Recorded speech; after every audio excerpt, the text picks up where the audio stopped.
आज middle east और Israel के लिए बहुत बड़ा दिन है।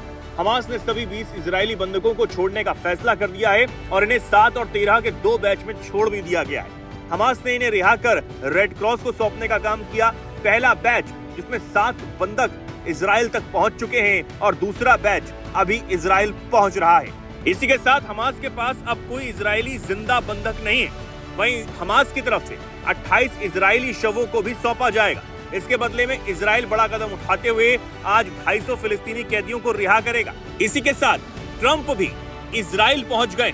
जाहिर है वहां से वो अपने किए गए कारनामे को दुनिया को एक बार फिर से बताने का काम करेंगे कि उनके बीच में आने से इस जंग को रुकना पड़ा और हमास झुक गया।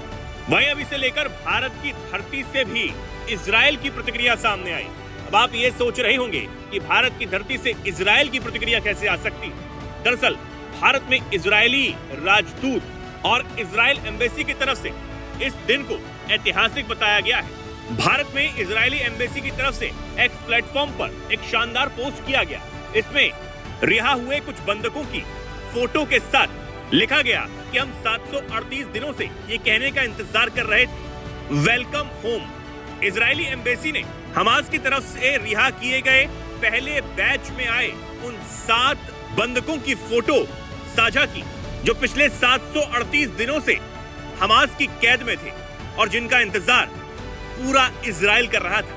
यही नहीं, इजरायली एम्बेसी ने एक और पोस्ट किया और लिखा कि फिलिप लाजुरिनी UNRWA के कमिश्नर जनरल ने यह स्वीकारा है कि गाजा में कोई भुखमरी नहीं थी, सभी के लिए पर्याप्त खाना है 3 महीनों तक।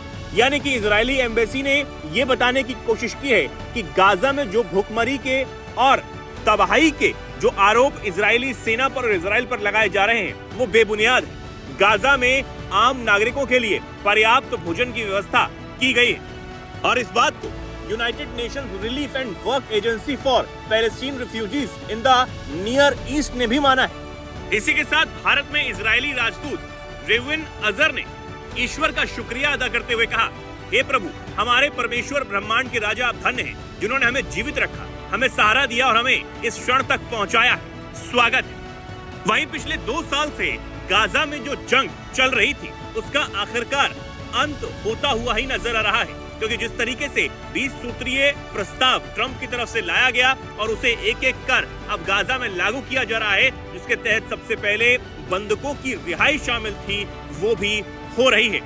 इस प्रस्ताव को तमाम देशों ने समर्थन दिया था, जिसमें खासतौर पर भारत भी शामिल था। भारत ने इसका खुलकर समर्थन किया था और जब हमास ने इस बात को माना कि वो रिहाई करने के लिए तैयार है, उसका भी स्वागत भारत की तरफ से किया गया था। भारत ने हमेशा से शांति की वकालत ही की है और अब भारत की धरती से इजरायली राजदूत और इजरायली एम्बेसी ने जब अपने बंधकों की रिहाई के बाद उनका जोरदार स्वागत भारत की धरती से किया तो इसको भी सबने देखा।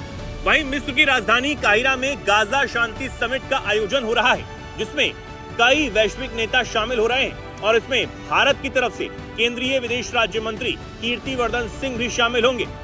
इस सम्मेलन का उद्देश्य गाजा में युद्ध को रोकना और पश्चिम एशिया में शांति स्थापित करना है। गाजा से बंधकों की रिहाई तो हो रही है, लेकिन देखना होगा कि पूरी तरीके से शांति कब तक आएगी।